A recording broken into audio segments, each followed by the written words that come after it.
नमस्कार दोस्तों, स्वागत है आपका फिर से एक बार मेरे YouTube channel supreme classes bye Sudhir में। जैसा कि हमने प्रैक्टिस सीरीज शुरू कर रखी है जिसमें हम हरियाणा के सीईटी के लिए या फिर एस्टेट के लिए क्वेश्चन कर रहे हैं।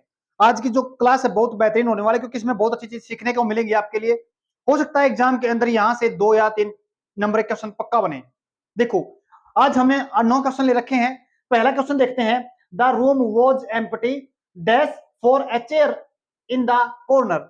देखो, जब हम इसको क्वेश्चन को पढ़ने के बाद एक देखते हैं ना, क्या एक वर्ड देखो अपना, द रूम वॉज एम्प्टी। क्या रूम क्या था? खाली था। लेकिन एक चीज और बता रखी है इसमें, for a chair in the corner. लेकिन एक चीज और थी उसके अंदर। क्या थी उसके अंदर? चेयर। एक कहां पे? कोने के अंदर। कोने के अंदर क्या थी? उसके अंदर एक चेयर थी। जब भी हम इस तरह के क्वेश्चन पढ़ते हैं ना, क्या जब भी हम इस तरह के क्वेश्चन को पढ़ते हैं, पढ़ने के बाद हमें यह पता चलता है कि उस चीज के अलावा कोई और चीज थी, उस चीज को छोड़कर या चीज थी या सभी चीजें थी सिवाय इसके। दोबारा फिर सुनो, सभी चीजें थी वहां पे लेकिन इसके सिवाय। एक एक एक, एक क्वेश्चन और बनता है, कुछ भी नहीं था सिवाय इसके। देखो, ऐसी तरह क्वेश्चन बना अपने पास ये, the room was empty. Room बिल्कुल खाली था, कुछ भी नहीं था। लेकिन सेंस किसकी आती है? लेकिन। क्या बोलते हैं लेकिन को? बट। हम सेंटेंस के अंदर बट लिख सकते हैं, लेकिन देखना पड़ेगा हमारे को। यहां पे फोर आया हुआ है। क्या आया? फोर आया हुआ है, नहीं लिख सकते। बट का मतलब भी होता है सिवाय, इसके सिवाय ये चीज थी। नेक्स्ट देखिए, for a chair in the corner. अब देखते हैं, जो मतलब बट का यहां पे दिखाया जा रहा है वही मतलब होता है एक्सेप्ट का। क्या होता है? वही मतलब होता है एक्सेप्ट का। तो क्या बने अपने पास? क्या बनेगा यहां पे सेंटेंस के अंदर? लगेगा the room was empty except for chair in the room. यानी चेयर के अलावा रूम खाली था। तो क्या बना अपने पास है सेंटेंस के अंदर? क्या रहा? Except for. तीन वर्ड हैं ये, बड़े ध्यान से देखिए।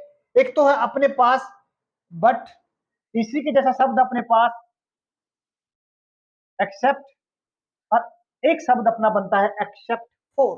तीन वर्ड एक जैसे हैं, तीनों की सेंस एक बनती है। अगर हम के सिवाया सेंस को लेते हैं तो हमारे को तीन वर्ड लिख सकते हैं, but, except, except for. Sentence के अंदर रहेगा अपने पास। एंड तो नहीं आ सकता क्योंकि एंड तो सेंटेंस में दो एक जैसी चीजों को जोड़कर दिखाता है। जैसे अमित एंड साहिल, एक साथ जोड़ के दिखाया। चेयर एंड टेबल, जब हम दो एक जैसी चीजों को दिखाते हैं तो वहां पे हम क्या लगाते हैं? एंड को दिखाते हैं। समझ में आया होगा, वही करता हूं एंड भी।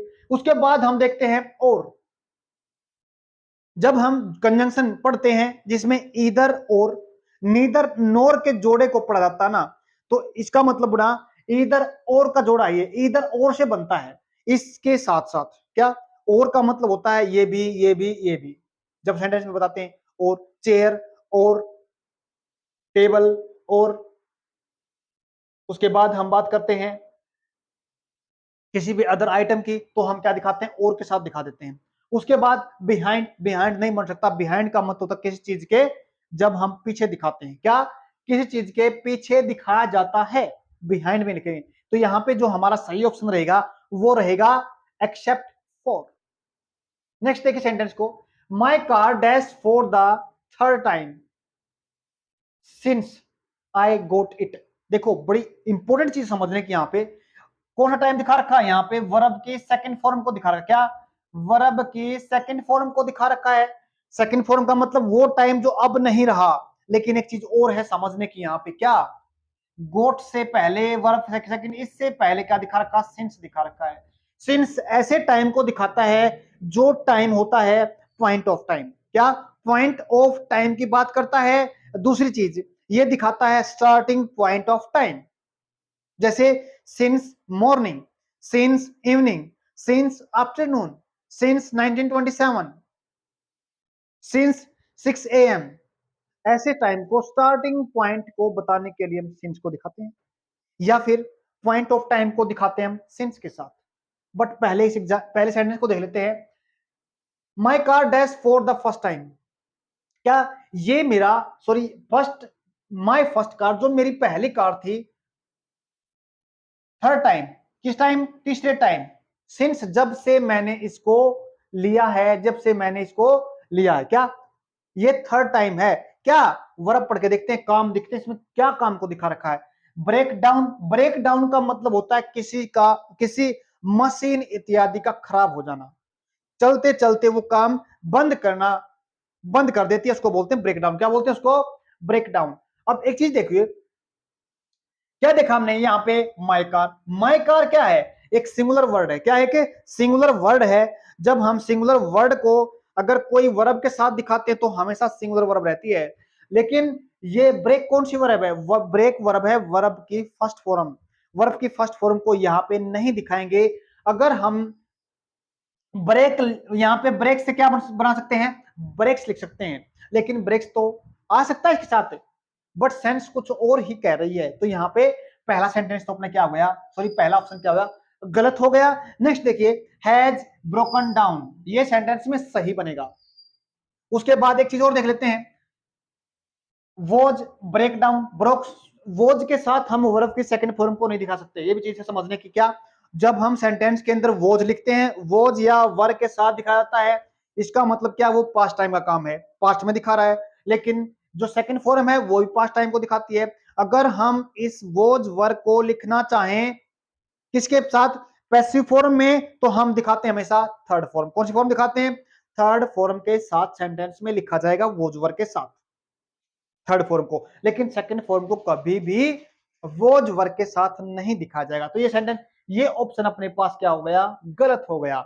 उसके बाद हैज ब्रोकन, सीधी सही बात है, बिल्कुल हैज भी सही रहेगा यहाँ पे और ब्रोकन भी सही रहेगा, ये ऑप्शन भी ठीक हो सकता है। लेकिन इससे एग्जैक्ट ऑप्शन अपने पास क्या है, एग्जैक्ट ऑप्शन अपने पास, सही बेहतरीन ऑप्शन अपने पास क्या है, has broken down. Has broken down का मतलब क्या होता है, किसी मशीन इत्यादि का खराब हो जाना। My car has broken down for the third time, तीसरे टाइम खराब हुआ ये।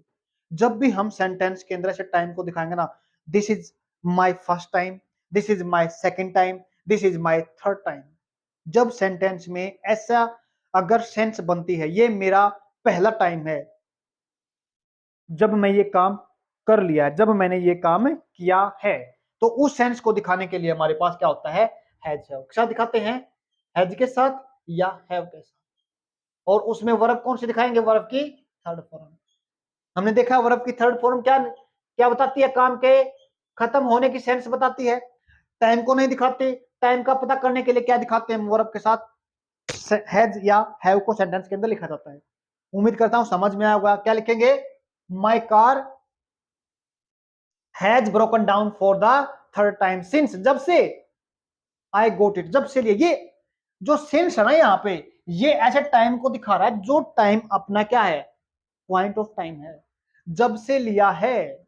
या ऐसे भी लिख सकते हैं इसको, इसकी सेंस अगर मान लेते हैं कि सेंटेंस हमारे पास नहीं है, तो इसको लिखने के लिए एक तरीका और अपने पास, अगर हमें पता चल जाए ये कब ली है, ये मैंने कार, ये माने 2019 में ली है या 2020 में ली है, अगर ये पॉइंट ऑफ टाइम दे देता ना, तब भी यही, इसका मतलब यही होता है। मैं कहता हूं जब से मैंने ली है, हो सकता है मैंने ये 2019 में ले रखी हो, दोनों का मतलब एक जैसा है, दोनों का मतलब एक ही है। या तो यहां पे सिंस के साथ वो जो टाइम है सीधा वो दिखा दो, या फिर उस इंसान की बात करते वर्ब के सेकंड फॉर्म के साथ हम लिख सकते हैं। हमने देखा। उसके बाद नेक्स्ट सेंटेंस देखिए, इफ यू डू दैट, अगर आप उसको करते, अगेन दोबारा से, यू डैश बी पुनिश्ड, क्या कर रखा है, if you that do that, अगर आप उसको दोबारा से करते हो तो क्या होगा, यू डैश बी पुनिश्ड। देखो ऑप्शन में क्या है, में संभावना को दिखाता है, सेल, ओट, कैन। समझने की बात क्या है यहाँ पे, देखो अब यहाँ पे पहले ही एग्जामिनर ने हमारे को चीज दिखा रखी है, थ्रेट। क्या दिखा रखी है, थ्रेट दिखा रखी है। थ्रेट मतलब धमकी। जब भी हम सेंटेंस को सेल और विल के साथ लिखते हैं, क्या सेंटेंस को सेल विल के साथ रखते हैं, इसका मतलब काम हुआ नहीं होगा, मतलब फ्यूचर को दिखाएगा, ऐसा टाइम जो अब नहीं है, आने वाले टाइम के बारे में बात करता है सेल और विल के साथ। जब भी सेंटेंस लिखते हैं हम आई और वी के साथ, तो हम सेंटेंस में किसको दिखाते हैं? सेल को लिखते हैं। क्या लिखते हैं? शेल को लिखते हैं। लेकिन आज के टाइम पे हम सभी के साथ सभी काम को दिखाने के लिए क्या लिख सकते हैं? विल के साथ किसके साथ दिखा सकते हैं?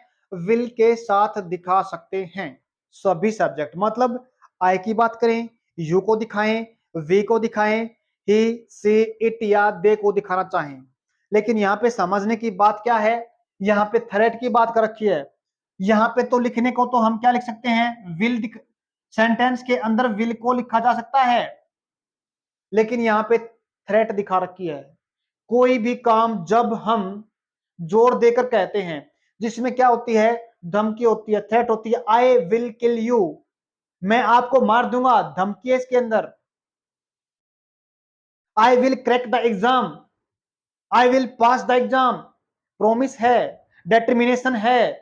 जब सेंटेंस में डेटर्मिनेशन को दिखाया जाए, जब सेंटेंस में प्रोमिस को दिखाया जाए, जब सेंटेंस में थ्रेट को दिखाया जाए, जब इन चीजों को दिखाया जाता है, तो हम क्या करते हैं? यहाँ पे वैसे तो विल को दिखा सकते हैं, लेकिन यहाँ पे थ्रेट को दिखा रखा है, तो हम यहाँ पे विल को दिखाएंगे। किसको दिखाएंगे?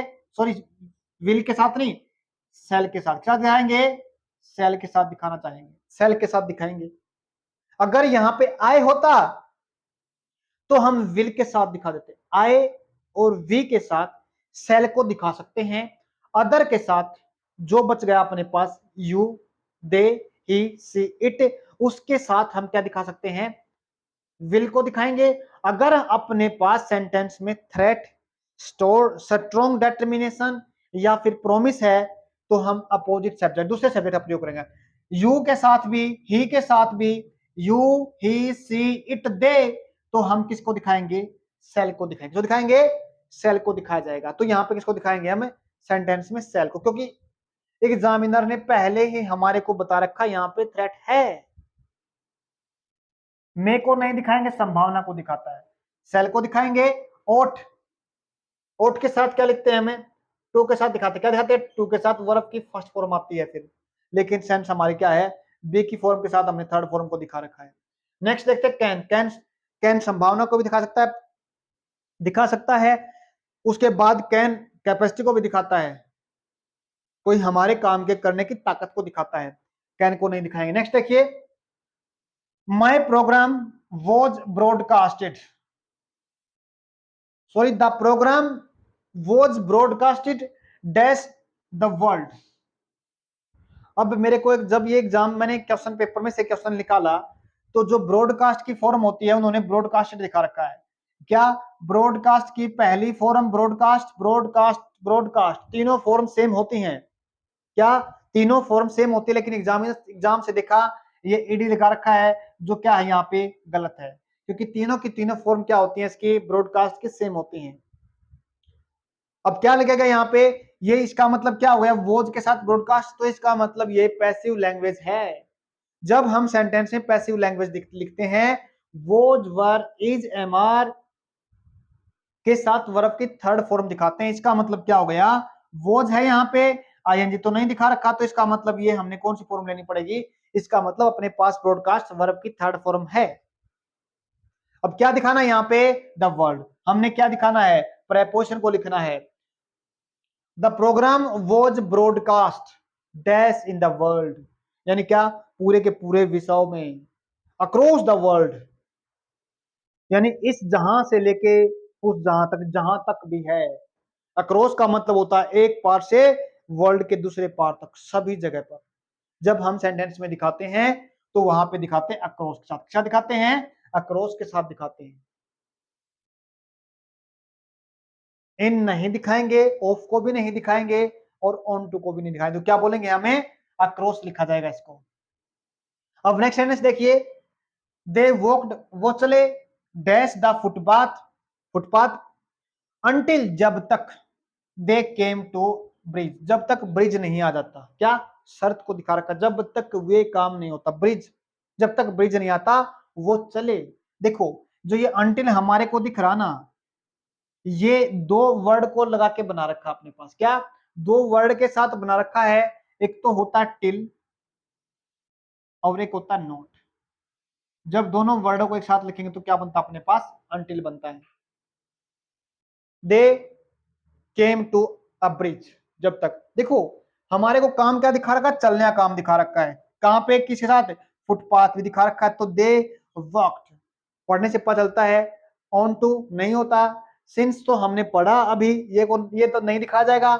उसके बाद होता है अलोंग, का मतलब होता है के साथ साथ, क्या अलोंग का मतलब होता है के साथ साथ। जब हमारे को सेंटेंस की थोड़ा सेंस पता चल जाती है तो हम किसी भी प्रेपोजिशन को अगर अच्छे थोड़ा भी पता हमारे को तो हम लिख सकते हैं। तो क्या बोलेंगे, दे वर्कड अलोंग का मतलब होता है साथ साथ, साथ साथ फुटपाथ के साथ साथ वो चले, जब तक दे केम टू अ ब्रिज, जब तक ब्रिज नहीं आया, जब तक वो कहां पे चले, किसके साथ चले, फुटपाथ के साथ साथ। किसी के साथ साथ दिखा जाए तो हम क्या लगाते हैं, अलोंग लगाते हैं, क्या लगते हैं, अलोंग के साथ दिखाते हैं। नेक्स्ट देखिएगा, Nancy died last week. Exam के अंदर क्या है, देखो नैन्सी लास्ट टाइम क्या क्या हो गया, मर गई। जब हमारे को ये सेंटेंस में लास्ट दिखाने हैं, क्या लास्ट, एक हरियाणा एग्जाम के अंदर एक क्वेश्चन आया था, यहां पे लास्ट दे रखा था और उसके बाद दिखा रखा था वीक को, यहां पे लास्ट दे रखा था, यहां पे दिखा रखा संडे को, कोई भी दिख जाए, लेकिन जब हम सेंटेंस में यहां पे कोई भी प्रेपोजिशन नहीं लिखी जाएगी, ध्यान रखना है इसका एग्जाम के अंदर, क्या Nancy died last week, last के बाद सीधा वो शब्द दिखा देंगे जिसकी हम बात कर रहे हैं, पास्ट टाइम की बात कर। नेक्स्ट देखिएगा, she dash from cancer for 2 weeks. देखो समझने की बात क्या, अपने पास है फोर, जब सेंटेंस के अंदर क्या देते हैं, फोर दे रखा है, एक अपने पास हमने सिंस पढ़ा, जो हमने क्या बता, क्या देखा इसके अंदर, सिंस या तो पॉइंट ऑफ टाइम को दिखाता है या स्टार्टिंग पॉइंट को दिखाता है अपने पास, लेकिन यहाँ पे हमने किसके साथ दिखा रखा है, हमने एक वर्ड है जो काउंटेबल नाउन है, क्या है, काउंटेबल नाउन है। इसका मतलब क्या होगा, ये पीरियड ऑफ टाइम की बात कर रहा है, 2 घंटे, सॉरी 2 वीक, 3 वीक, 4 महीने, 5 महीने, 6 दिन, 7 दिन, 8 दिन, जब हम ऐसे काउंटिंग में अगर किसी चीज को दिखाते हैं और उसके साथ हम क्या लिखते हैं, फिर फोर लिखते हैं। अगर हमारे को काउंटिंग नहीं दिखानी, सीधा वो टाइम दिखा देना है, तो हम लिखते हैं किस साथ है, सिंस के साथ दिखाते हैं सेंटेंस में। अब हम देखना है क्या, सफरिंग या सफर्स या फिर हैड बीन सफरिंग या इज सफरिंग। बड़े ध्यान से देखिए, क्या हम किसकी बात कर रहे हैं, वर्ब की सेकंड फॉर्म हमने दिखा रखी है, सेकंड फॉर्म का मतलब होता है पास्ट टाइम, जो अब नहीं है, तो पास्ट टाइम को दिखाने के लिए अपने पास क्या होता है, वर्ब की सेकंड फॉर्म। जब भी हम इज एम आर के साथ कोई सेंटेंस लिखते हैं, इज एम आर के साथ कोई सेंटेंस लिखा जाता है, इसका मतलब क्या हो गया, वो काम चल रहा है। इज का मतलब क्या होता है, इज एम आर, तो इसका मतलब वो काम अब चल रहा है, यानी प्रेजेंट टाइम की बात करता है। अगर एग्जाम के अंदर आ जाए इज एम आर के बाद वर्ब की आईएनजी वाली फॉर्म यानी फोर्थ फॉर्म आती है, तो क्या बोलते हैं इसको, इसको बोलते हैं जी प्रेजेंट कॉन्टिन्यूस। क्या बोलते हैं, एग्जाम के अंदर पूछ सकता है प्रेजेंट कॉन्टिन्यूस टेंस,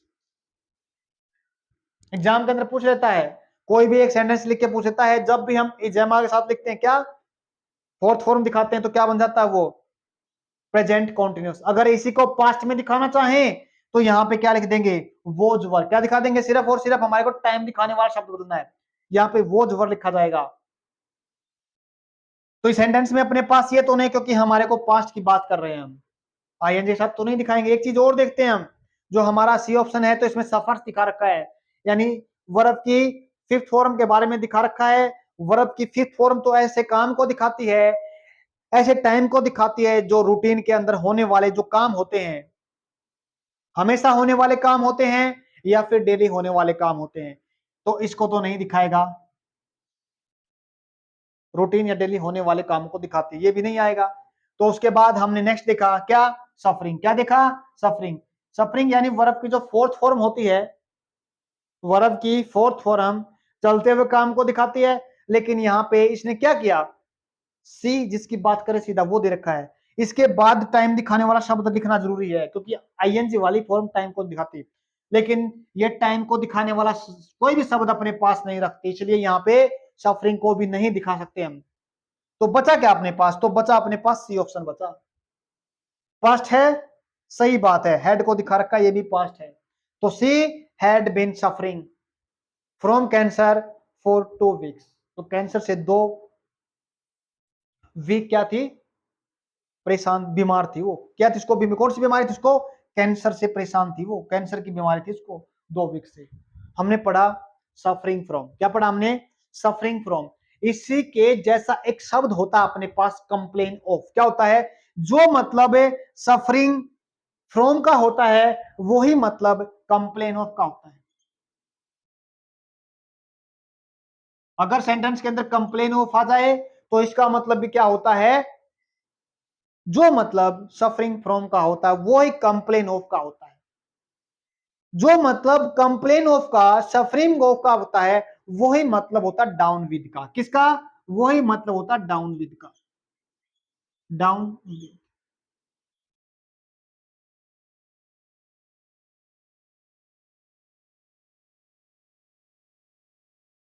समझ में आया? उम्मीद करता हूं 3 शब्द देखे हमने। Suffering from, suffering from, complain of, down with. तीनों चीज बहुत इंपॉर्टेंट है, समझने की है। क्या? Suffering of, complain of,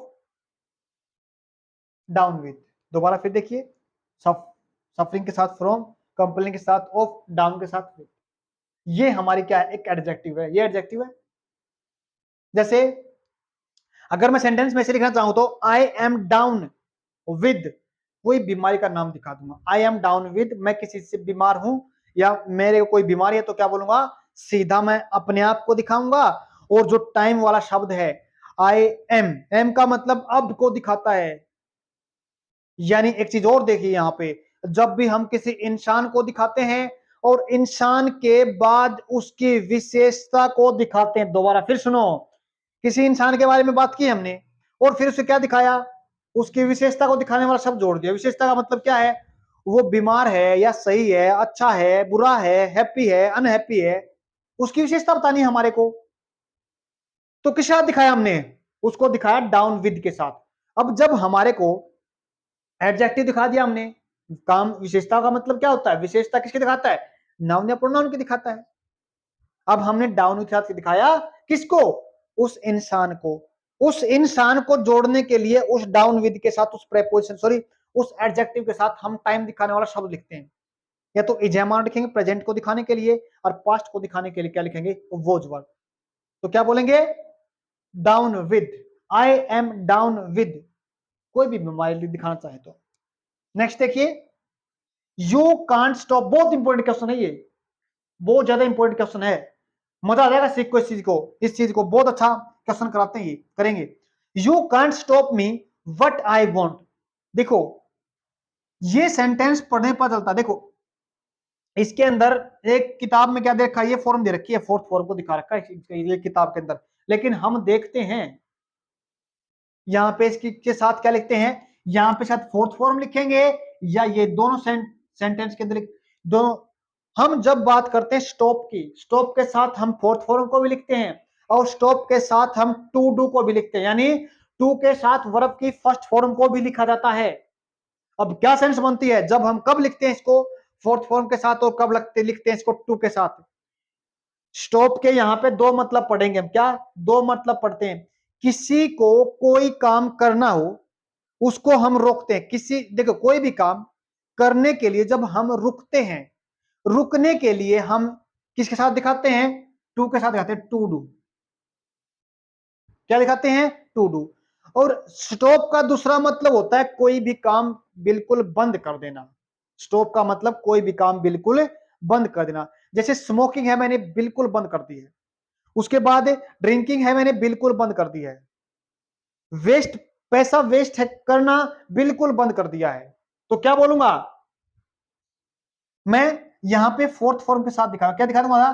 fourth form के साथ, जो काम हम बिल्कुल हमने बंद कर दिया है, अब नहीं करते उसको, अब नहीं करनी है हमारे को, वो काम अब नहीं करते। स्मोकिंग हमने बिल्कुल छोड़ दी, ऐसा काम जो हमने बिल्कुल बंद कर दिया है, उसके साथ हम क्या दिखाएंगे? उसके साथ स्टॉप के साथ आईएनजी वाली फॉर्म दिखाएंगे। और ऐसा काम जिसको हम रोकते हैं, कुछ टाइम के रुकते हैं। जैसे मैं यहां पे रुका हूं किसके लिए? पढ़ने के लिए। मैं यहां पे रुका हूं किसके लिए? काम करने के लिए। जब हम स्टॉप के साथ टू डू लिखा, टू यानी टू के साथ वर्ब की फर्स्ट फॉर्म दिखाते तो इसका मतलब होता है कुछ टाइम के लिए रुकना। क्या? कुछ टाइम के लिए रुकना। अब ये क्या बोल रहा है? यू कांट स्टॉप मी, आप मेरे को नहीं रोक सकते। यहां पे रोकने से है, यहां पे रोकने से है। वट आई वॉन्ट, जो मैं चाहता हूं। यहां पे रोकने से मतलब है यानी कि कोई काम हमने बिल्कुल बंद कर दिया है। जब हम यहां पे रोकने से मतलब लेते हैं तो हम क्या दिखाएंगे? यहां पे टू डू। क्या दिखाएंगे हम? यहां पे टू डू को दिखाएंगे। एग्जामिनर हमें पजल कर देता है क्या इसको देखकर? ये कांट के बाद जो वर्ब आती है उसके साथ हमेशा वर्ब की फर्स्ट फॉर्म दिखाई जाती है, ऐसा नहीं है। स्टॉप के दो मतलब पढ़े हमने। आईएनजी को कब दिखाएंगे? जब हम काम किसी काम को बिल्कुल बंद कर देते हैं। और एक जो हम क्या करते हैं, जिस काम को करने के लिए कुछ टाइम के लिए रुकते हैं। एक चीज और देखते हैं, जो मतलब यहां एक एक कांट के साथ तीन वर्ब और पढ़ते हैं। क्या? तीन वर्ब को और दिखा जाता है, बहुत इंपॉर्टेंट चीज है, हो सकता है एग्जाम के अंदर वो आ जाए। कांट के साथ हम क्या दिखाते हैं? कैंट के साथ एक तो दिखाते हैं हम हेल्प, इसके बाद भी हम क्या लिखते हैं? वर्ब की फोर्थ फॉर्म दिखाते हैं, आई के साथ लिखते हैं। एक कांट के साथ हम स्टैंड को दिखाते हैं, एक कांट के साथ कैंट के साथ हम दिखाते हैं बियर को। जब कैंट के साथ हेल्प, जब कैंट के साथ स्टैंड, जब कैंट के साथ बियर, तीन फॉर्म आती हैं, तीनों का मतलब एक होता है। यानी कोई भी काम हम चाहकर भी करते हैं। क्या है? मैं किसी काम को चाहकर भी नहीं छोड़ सकता। मैं किसी बंदे की क्या है? हेल्प करना चाहता हूं, लेकिन मेरे देखो, मेरे को किसी की हेल्प करनी है और लेकिन मैं हेल्प करना चाहता हूं, लेकिन मैं हेल्प कर नहीं पाता क्योंकि मेरे पास मान लेते पैसे की कमी है, मेरे पास किसी चीज की कमी है और मैं चाहता हूं हेल्प करना लेकिन कर नहीं पा रहा। तो ऐसे सेंस में क्या दिखाते हैं हमें? कैंट के साथ हेल्प, स्टैंड, बियर। और इनके साथ हमेशा, इनके साथ हमेशा वर्ब की कौन सी फॉर्म? फर्स्ट फॉर्म के साथ आईएनजी यानी फोर्थ फॉर्म को दिखाया जाएगा। स्टॉप के दो मतलब हमने पढ़े, कांट के साथ सॉरी कैंट के साथ आने वाले तीन वर्ब के बारे में पढ़ा हमने। नेक्स्ट नेक्स्ट सेंटेंस देखिए, neither of the two man were very strong. Neither का मतलब होता है नेगेटिव सेंस देता है, नीदर, नॉर, ईदर और। जब भी हम दो में से किसी की एक की बात नहीं करते तो नीदर को दिखाते हैं। और नीदर के साथ क्या क्या दिखाते हैं? नीदर नॉर दिखाते हैं जब दम दो इंसानों की बात करते हैं। ईदर और का मतलब होता है दो में से एक, ईदर और दो में से एक, नीदर नॉर दो में से एक भी नहीं। तो इसके साथ जब भी हम क्या है, एक नीदर नॉर, देखो दोनों में से एक, एक भी नहीं, बात किसी के लिए एक, तो नीदर ऑफ द टू, यहाँ पे टू दिखा का बिल्कुल सही है, मैन दिखा का बिल्कुल सही है, लेकिन ये वर्ब सही नहीं है यहाँ पे, क्योंकि दो की बात तो कर दी बिल्कुल सही है, लेकिन ये वर्ब नहीं आएगा। यहाँ पे क्या दिखाएंगे हम? वोज दिखाएंगे। क्या दिखाएंगे? वोज को दिखाएंगे यहाँ पे। ये गलत होगा सेंटेंस। क्या आएगा यहाँ पे? वोज को लिखा जाएगा। अब सेंटेंस हमारा सही बना है। नेक्स्ट सेंटेंस देखिए, scarcely I had reached the station when the train steamed out। देखो क्या पढ़ा हमने, जब भी हम किसकी बात करते हैं? scarcely की बात करते हैं। जब भी हम बात करते हैं नो सूनर की, जब नो सूनर और scarcely की बात करते हैं तो इसका मतलब क्या होता है? एक काम तो हुआ भी नहीं था, तुरंत कोई दूसरा काम हो गया। क्या? एक काम तो हुआ ही नहीं था, पहले एक काम हुआ नहीं था, दूसरा काम तुरंत हो गया। अब सेंटेंस देखिए, scarcely I had the reach the station, मुश्किल से हम स्टेशन पर भी पहुंचे थे तभी क्या आ गई? ट्रेन आ गई। इसमें एग्जामिनर कहां से गलती करवाता हमारे से? एग्जामिनर इसमें तीन गलती करवाता हमारे से। इस स्केर्सली को सेंटेंस में यहां पे लिखते हैं, कहां पे लिखते हैं? इसको यहां पे लिखा जाता है किसके बाद? वर्ब के बाद, टाइम को दिखाने वाली वर्ब के बाद लिखा जाता है इसको, इसके बाद। इस काम पे जोर देने के लिए, किस पे, इस काम पे जोर देने के लिखते हैं हम किसको, स्केर्सली को, नो सूनर को। एक वर्ड और होता है अपने पास हार्डली, उसको भी लिखा जाता है। एक वर्ड होता है नेवर, उसको भी लिखा जाता है।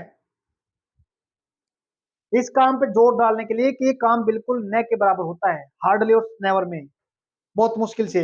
लेकिन स्केर्सली और नो सूनर में क्या होता है, इसकी सेंस ये निकलती है ये एक काम हुआ ही नहीं था, दूसरा हो गया। एग्जामिनर हमारे को क्या करेगा, यहाँ पे दिखा देगा और नेगेटिव वर्ड एक साथ जोड़ देगा। नेगेटिव वर्ड आएगा नहीं, क्योंकि ये पहले नेगेटिव सेंस देता है अपने पास, नहीं लिखेंगे नेगेटिव सेंस। उसके बाद क्या करता है एग्जामिनर, इसको यहां से निकाल कर कहां लिख रखा सेंटेंस में, पहले दिखा रखा है।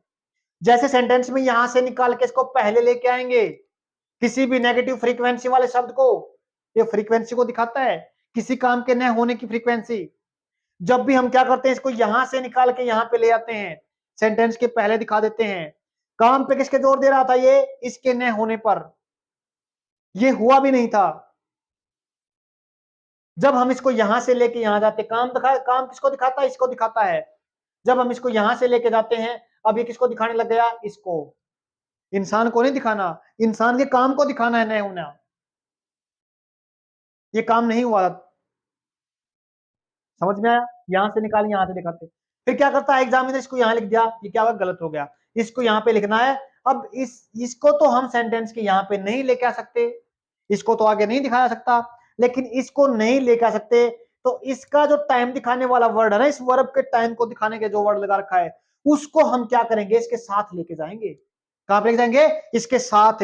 अब हमारे पास सेंटेंस में क्या बना, अब हमारे पास सेंटेंस में जब हम इसको यहां से लेके जाते हैं, यहाँ पे, यहाँ पे, तो अब यहाँ पे आए नहीं लिखा जाएगा, अब यहाँ पे लिखा जाएगा हैड, हैड के बाद लिखा जाएगा आए। इसको यहां से आगे लेके आते हैं, इसी को बोला जाता है पार्शियली इनवर्जन। क्या बोला इसको, पार्शियली इनवर्जन बोला जाता है। उम्मीद करता हूं समझ में आया। एग्जामिनर यहां से करता है, गलती करवा देता है। या तो इसको सेंटेंस के अंदर लिखना है, तो हमारे को लिखना है जिस इसके काम, सॉरी, काम के दिखाने जो काम है अपने पास उसके साथ लिखना है।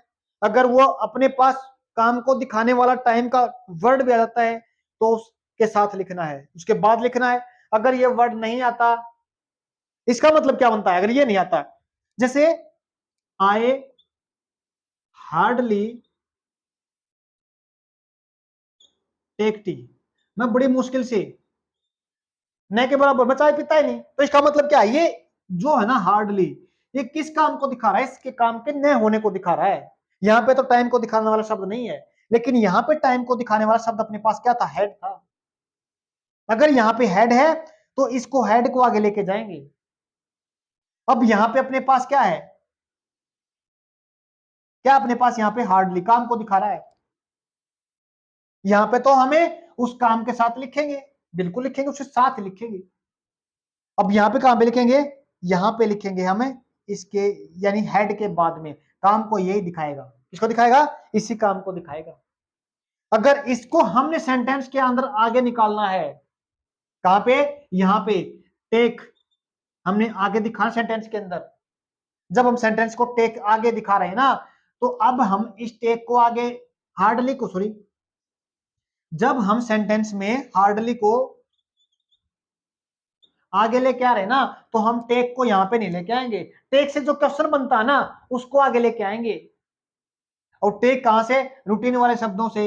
जब हम क्वेश्चन बनाते हैं तो या तो डू लगता है या डज लगता है। जब हम आए, यू, वी, ही, सॉरी ही नहीं, आए, यू, वी, दे, इनको दिखाते हैं तो हम किसके साथ दिखाते हैं, डू के साथ।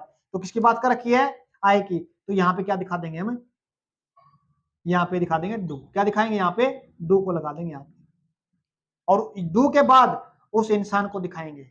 यहाँ पे डू को लिखा जाएगा और वहां पे उस इंसान को दिखाया जाएगा। ऐसे ही हमने एक रखा है, समझ में आया, उम्मीद करता हूं।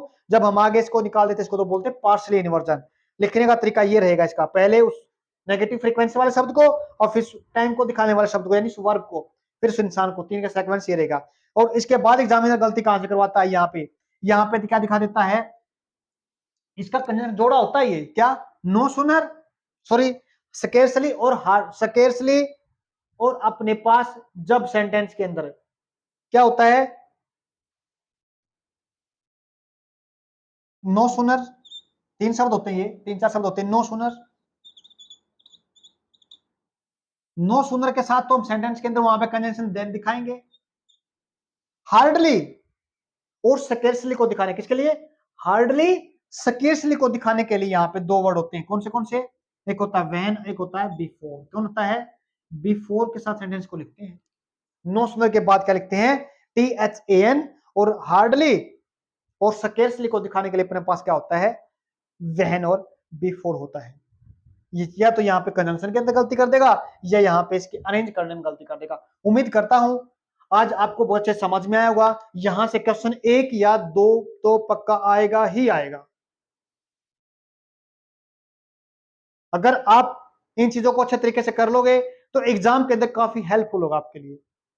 एग्जाम के अंदर पूरी उम्मीद है यहां से आने की, या तो वर्ब को दिखाएगा, या किसी प्रेपोजिशन से लेगा, या किसी कंजंक्शन से, क्योंकि हम कंजंक्शन को अच्छे तरीके से कर रहे हैं। हमने वर्ब को अच्छे तरीके से करा, फिर हमने प्रेपोजिशन को अच्छे तरीके से देखा, फिर हमने ये सेंटेंस में जो कंजंक्शन वाले, सॉरी ये जो सेंटेंस में अपने पास नो सूनर, हार्डली, स्केर्सली, या फिर नॉट ओनली बट ऑल्सो, इधर और नीदर नोदर, जब भी कॉम्बिनेशन वाले शब्द पढ़ते हैं उनको भी हम सेंटेंस में यहाँ पे अच्छे तरीके से देखते हैं। अगर यहां से आपको समझ में आता तो इसका मतलब क्या है, आपका एक या दो नंबर एग्जाम के अंदर 100% श्योरिटी है बनेगा। तो आज के लिए इतना ही, धन्यवाद।